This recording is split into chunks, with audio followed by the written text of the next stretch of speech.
Hey, I'm sharing with you today big lies I believed about autism in my close family relationships, the truth I finally saw, and solutions I began implementing, along with some crazy stories about turmeric, cooking oil spray, and lawn chairs. Let's get to it.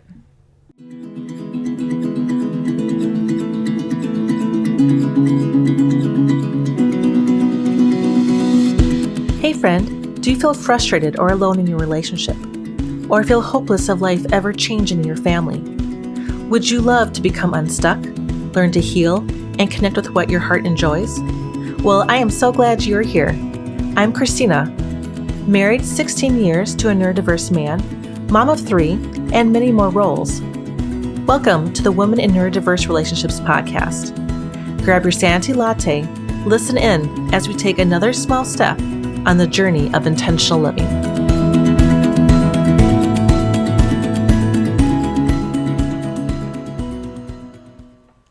It's funny when you look back at life when you were younger and now having wisdom, wishing you could go backwards in time and redo those opportunities, maybe slow down or maybe speed up depending upon the situation. And I'm going to give you another look back in my life before I began finding some direction and answers with having autism or neurodiversity in my family. I shared last episode that I had thought going fully into all the different therapies that would give an answer and lessons I learned from that. Well, I had another idea in my mind, applying what I knew of church experience and other couples and other families had gone through these quote unquote tough trials.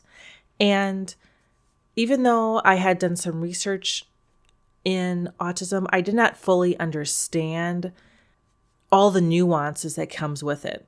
My thought was, if I would intensely focus on my kids, on my house, with my husband, on all the different things I learned, then we could migrate and move to a new and better normal. And there is a lot of naivety in this, that I did not understand the complexity and how challenging it is to help others who are neurodiverse integrate into the challenges of normal life. And my personal, it wasn't actually a in front of my face thought, it was more behind the scenes in my subconscious thought that it would be all worth it, like all the sacrifice of my time and my health and my energy. If we got to this better point, it'd be all worth it. Because then what I was craving for was some peace, some what would be normalcy, was in some ways an idol for me. And so I began this intense period of looking for what was causing problems and what would be solutions. And one thought was, well, if I kept the house really clean and if I decluttered, then there wouldn't be as much environmental stimulus. But the amount of energy and time I had to spend to get the house to that point and the results that I got never equaled out. For example, if I kept the house, in theory, 7 days of the week absolutely perfectly clean, that did not equal 7 days of no problems at all. What it equaled is that possibly there would be 2 or 3 days that there was less meltdowns. But when I looked at how much I was sacrificing and doing, trying to keep everything, the environment clean and pristine, and trying to foresee all that could possibly cause problems with clutter or food not being the right way, there was so much energy. I mean, I really felt like the female Jason Bourne of just scanning my environment, looking for what would go wrong, what could go wrong, and trying to make it optimal. And I did this for a long time, and it developed this hypervigilance, which was incredibly unhealthy. And it did not equal out the energy I put in did not equal out with the results. mean, yes, sometimes it did improve. And that gave me this false sense of like, I'm on the right track here. If I just work harder, if I just push myself more, then I can obtain what I'm looking for, which is just this some normalcy. Again, it might sound funny to some people, but when you are living in every day of unknowns, you look for that. You look for just what is an average day. I'll give you one example of when I realized I was reaching the end of my limits. It was a Sunday morning and there was no Sunday school. I was taking the kids to church with me and focusing on trying to integrate them into a church service had been a very, very long process because of the worship music being loud and sometimes the lights and plus all the people. Depending upon what was happening, it was sometimes not a preferred activity, but most of the time it was the sound that was an issue. So we prepared, we talked about what would be happening with the music and when we would go in. And as we walked into the sanctuary and sat down and grabbing the headphones, one of the headphones snapped and broke right there in service. And I had this like horrible feeling of like, no, like everything I knew was going to happen next. Everything was going to go just downhill. And sure enough, it did. Meltdowns of like, no, that's my headphones and I can't stay in here. And then another one of the kids being really upset over the other one getting upset. And it just, we had to walk out. We needed to walk out. There was no salvaging that Sunday service. And I was just crying like, why does this have to be so hard? Why does a normal event, an activity that people do every day, it takes me 10 times more energy to do? I have to shadow of what's going to be happening and make sure I have all the right activities and plans together, making sure I have the right equipment together, making sure that I have thought through all the different roadblocks and things that could happen. And I was at my limit and just crying like, Lord, where are you in this? Why is this so hard? Now, if you can identify with this, my heart goes out to you because I had put myself in a position thinking I had to figure out all these different moments and issues that could cause frustrations or upset for my spouse or my kids and try to prevent that from happening so that things would be peaceful. But this is the truth. You can't do it. You can't, because someday I will not be on this earth. I will not be there to navigate those things for my kids. And I am doing a disservice if I try to find all the different potential opportunities and situations that could cause them these frustrations. I cannot be a defensive linebacker knocking out all these problems for them. All I can do is help them understand what's happening in the world, help them navigate them, help them integrate as much as possible, knowing there will be some limitations, knowing that they will possibly never be doing all these normal activities, which really, do we have to be doing all these things? But they won't be participating at the same level as everyone else, possibly. They may prefer a really small church. They may prefer a really small college. Or maybe they're in like a really big college where they can kind of remain more hidden. I don't know what direction they will go. But the point being is that I cannot be there to prevent all these problems. Like, all thing I can do is help them understand how to respond and how to process and the right way to process, because we may get frustrated, but there is a way to respond to that. And there's a way we don't respond. We don't take it out on other people. We don't make other people suffer because the situation's not going the way that we prefer it to be. Having that resilience is an important factor. And at the same time, I do not doubt the difficulty, especially for my kids when their headphones broken and they are just horrified because they know the sound is about to come, that they're about to play some music, and they know what's going to happen to their ears and how it's going to be this awful sound ringing in their head, that anxiety and fear, and they just want to stop it. That is very understandable. And the process for helping a loved one and being in a noisy environment takes a long, long time. And I kept thinking, we can just get through this and we can get to the other side and things will be better. That wasn't the case. So I began evaluating all that I was expending of my time and my energy and my mental energy especially, and what was the result I was getting. And I continually, the assessment was, Christina, you are putting out way more than you cannot keep up with this. There is an end to your energy and there's going to be a cost. And I had friends who spoke to me as well saying they were concerned. I didn't know how to navigate when there was such great need. At the same time, I had my own needs that I've been avoiding in the hopes of finding a solution. One summer day, as I went to go change the youngest's diaper, came back downstairs, and the two older ones had decided ice skating sounds like a great idea to do inside the house. And how are we going to accomplish ice skating in the house, you might wonder?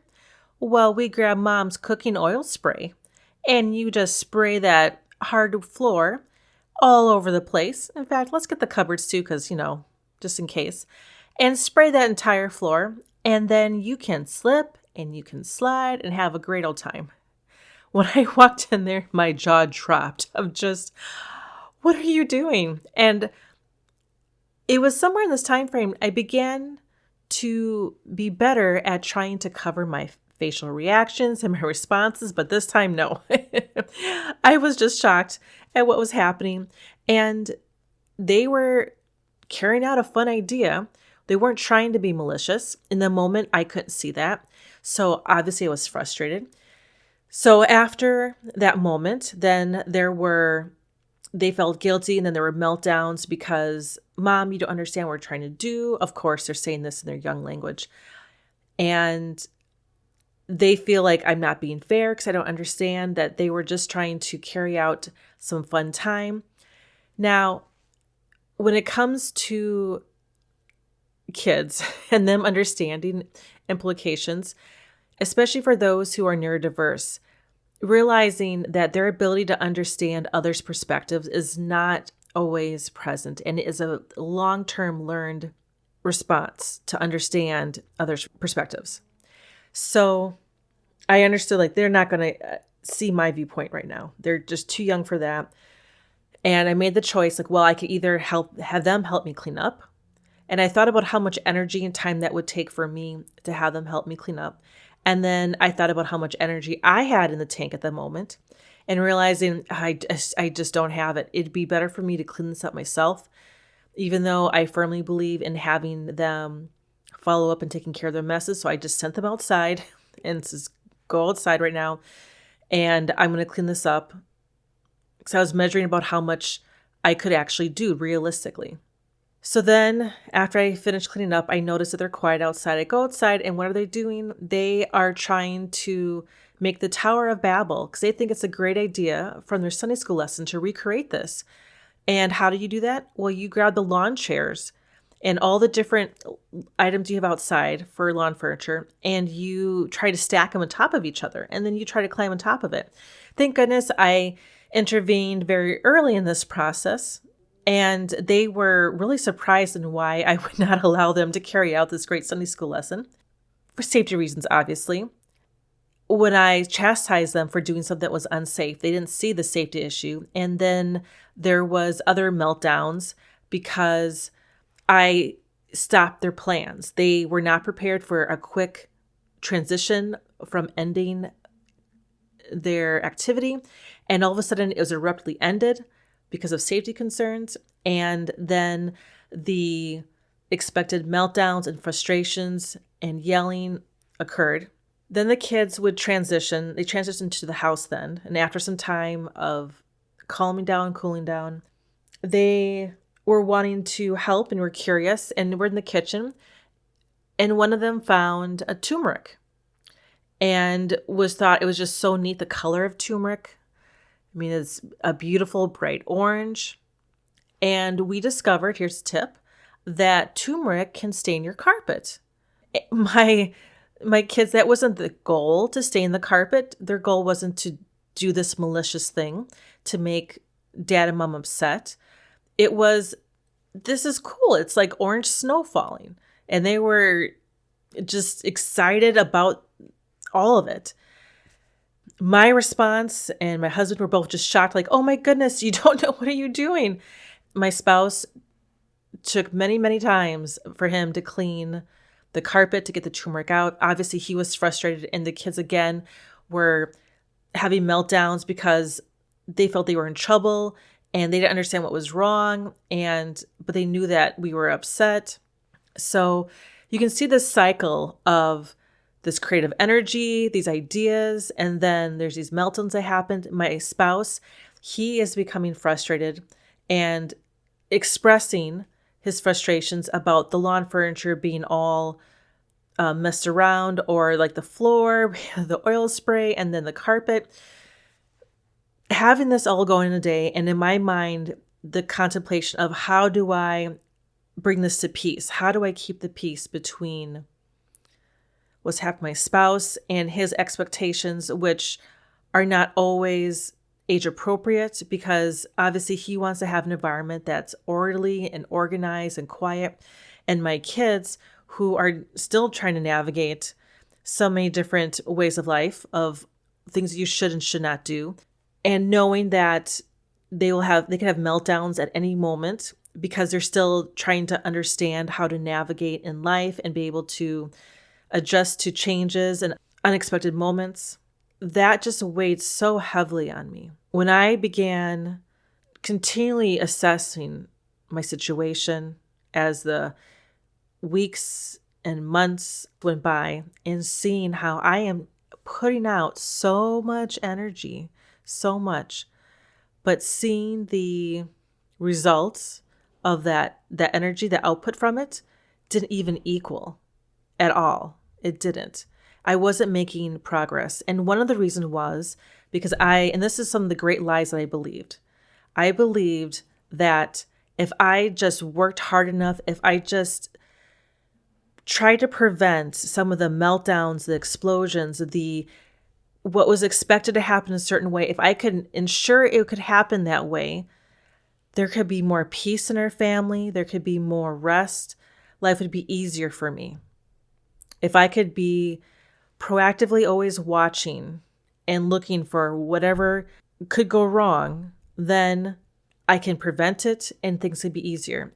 This great lie of one, I can never, ever give enough to meet those needs. Never. It's never going to work out.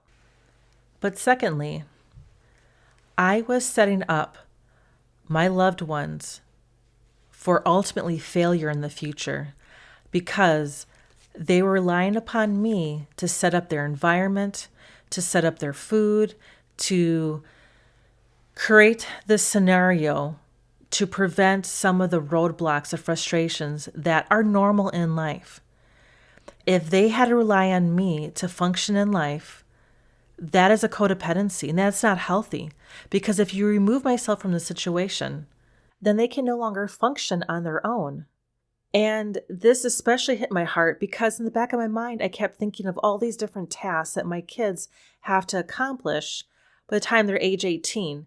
And I was trying to instill in them and teach them how to do some of these tasks at a young age, maybe younger than other kids would start it, because I knew it would take them for so many years to accomplish learning how to navigate executing these tasks, because executive functioning can be a challenge for those with neurodiversity.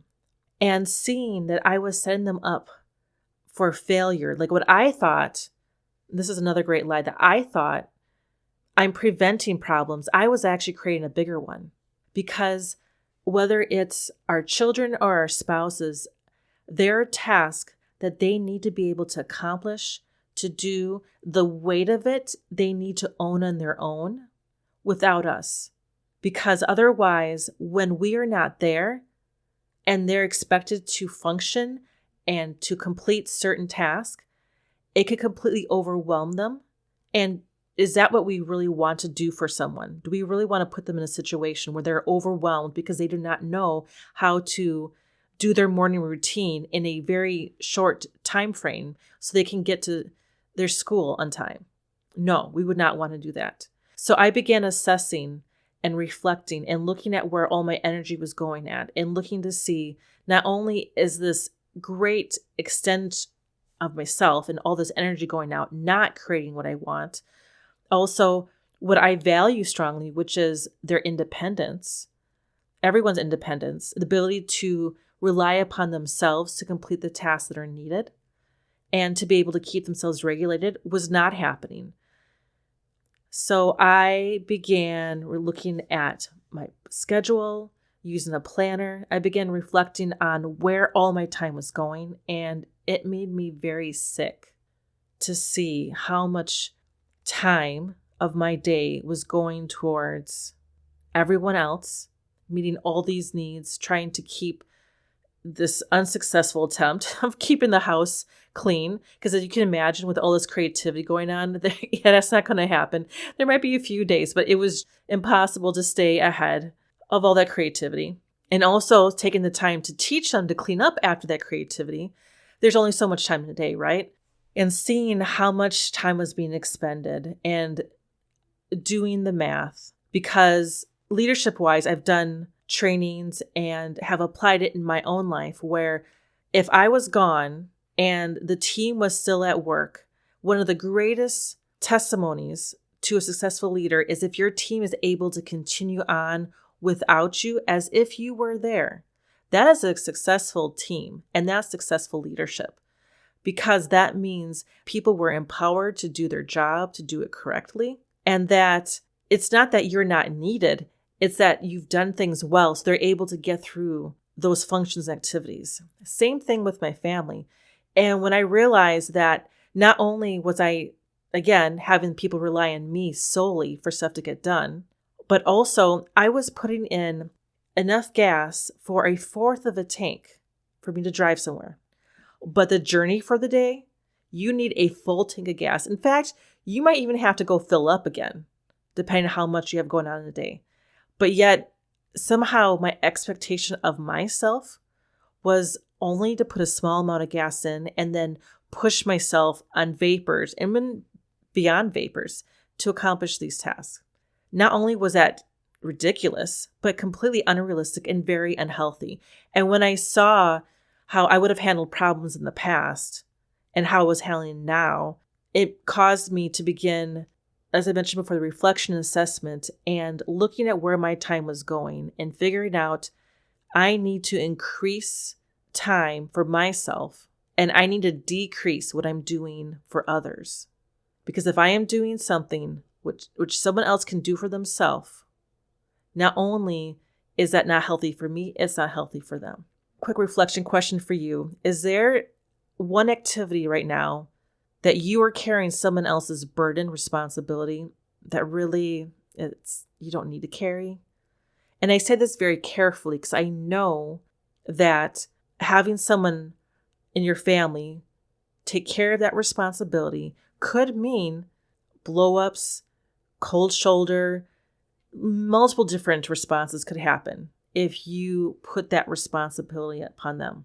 So first, I just encourage you just to reflect if there's at least one task, because this happens solely by time. When we take one task at a time, one function, and when we know that the other person is able to do it and can do it, been trained to do it, then it is in the wisest choice to pass it over to them so they can carry that responsibility and weight and be successful and not be in that overwhelming moment when they are responsible, but they do not know how to do it. For example, if you have ever had a house fire, but you have never grabbed the fire extinguisher and pulled a pin, aim and sweep, if you've never practiced that before, yet you are in a situation and you're expected to use it, that's a good opportunity for failure, isn't it not?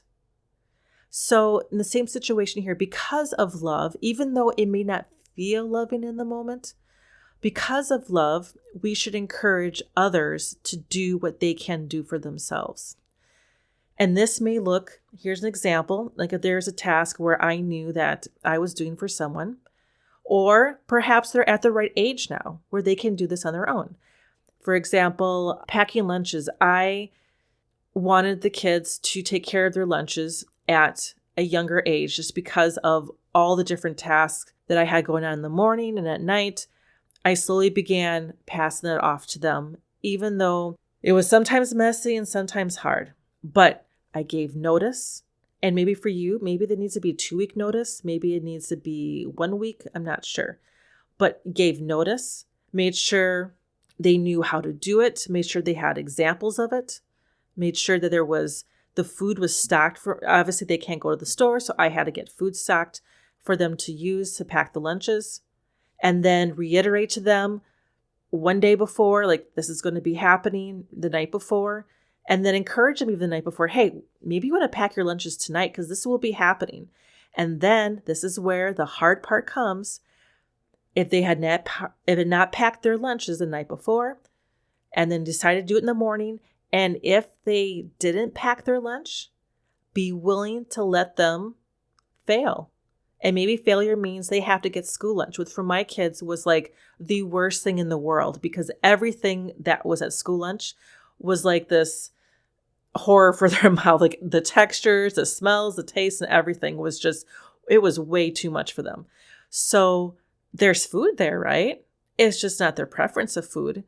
And I had to allow that, knowing that they might come home and be really upset. But over time, the lesson was learned because let's play this forward now. Like, stick with me. Let's play this forward. If I do not allow my kids to learn how to pack their lunches and they are 18 years old and they go off on their own, whether it's college, they go off to the military, they start a business, they're moving to their own apartment, whatever it could be, and they do not know how to pack a lunch, they do not know how to cook, what am I setting them up for at this point? Really major failure in a crisis. Because how are they going to cook? And how many executive function skills are there for cooking and for planning meals? There are a lot, right? And maybe even applying this, maybe your spouse there's things that they can do, such as drop off the dry cleaning. Maybe that's one task for you where you have to go way outside your normal route to drop it off. But for them, that's easier to do. If there's some task where you are carrying someone else's weight, just one, do the same steps and procedures where you explain to them, listen, this is something that if you are needing these clothes, if you are needing these library books dropped off, there could be a lot of different things, but you explain ahead of time that this is something that you will not be doing. You give them ahead notice. You give reminders. Maybe you put it on their calendar because executive function maybe is not the remembering is not their greatest strength. So you put it in their calendar, right? There's nothing wrong with that. If your strength is organization, you put those reminders on that and you invite and send it to their phone, whether it's through Google Calendar or Apple Calendar, however you want to do it. And then the day of, you let them go ahead and do it. Or if they forget, then you allow them have the natural consequences. I highly encourage you, don't do any task that has yourself attached. For example, if it's your library books, like make sure it is like that person's library books or it's their dry cleaning. As time goes along, you can request they do shared tasks. But this is, again, my personal opinion. I'm not a licensed counselor. But when you are looking at trying to gain back time for yourself, it's finding those tasks where, is it another person's responsibility? Are they able to do it? And can they do it? And have they been taught to do it? Yes, great. Are there some modifications or accommodations we need to do? Sure, like putting it in the calendar and giving the reminders. And then the second time around, remind them again and say, listen, I'm not going to give any more reminders. I'll put this in a calendar for you so that every week you have this little reminder that, yes, I need to drop off dry cleaning. I need to drop off library books or whatever the task might be. But it's in there. And from this point forward, if you want to adjust the date that you drop it off, then you got to change that calendar appointment. But you set them up.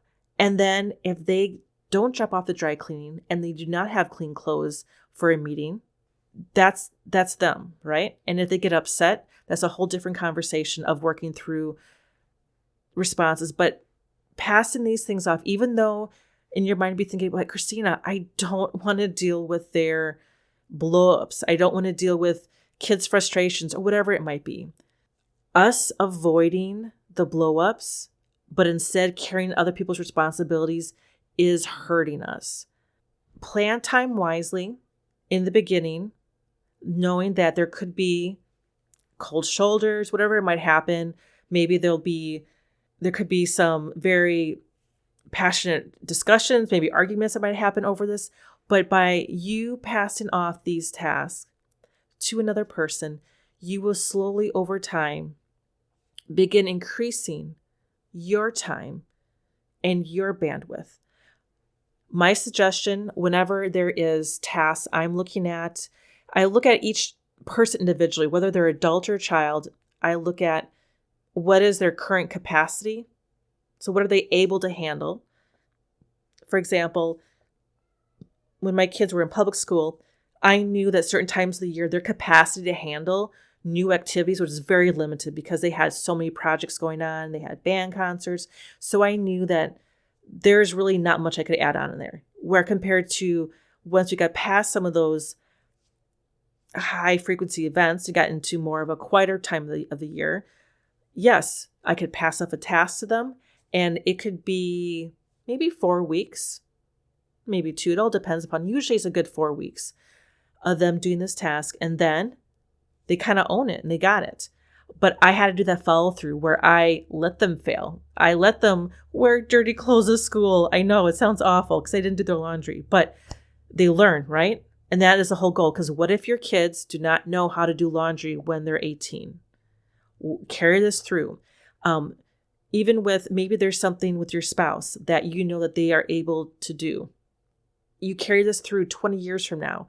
Do you want to be doing the activity 20 years from now? And plus, if they don't know, if it's their item that they need and you are sick, let's say you have surgery or like you have a really bad case of strep throat or something and you are just out.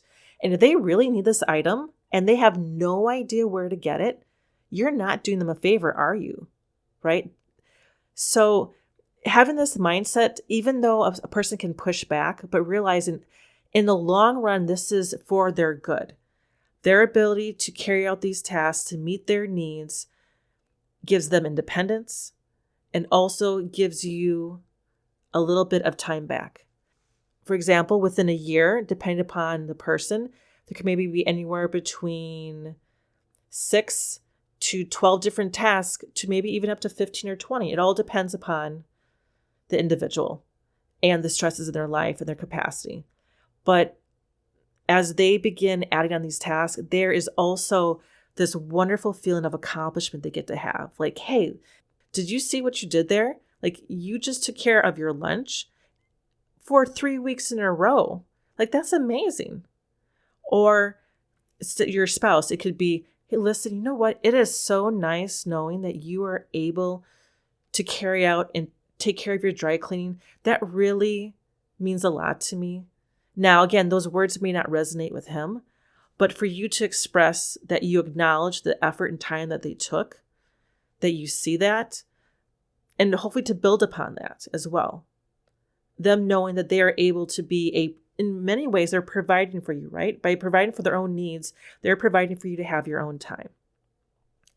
I hope these great lies that I believed that took a lot out of me, I hope by sharing and being honest gives you some encouragement in looking in your own life. And if you are where I was at many, many, many years ago, where I was doing everything out of the fact of just fear of the next argument, explosion, take heart. By just taking one thing at a time, you will chisel away at this. It may seem a lot right now, but I was at the same spot where I was doing everything.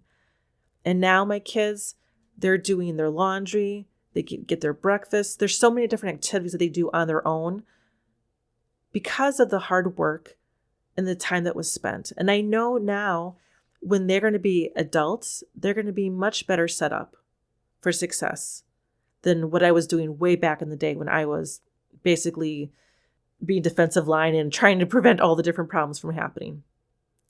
Well, if this helped you at all, I would love for you to drop me a message. I have in the show notes links to both my Facebook and my Instagram, and you can send me a note. I'd love to hear from you. Thanks again for being here. Hey, thank you for joining me today. I pray this episode gave you encouragement to take one small step. Would you be willing to help other women like you find this show? If so, leave a quick review on Apple Podcasts. If you'd like more information on living in a neurodiverse relationship, check the show notes on how we can connect.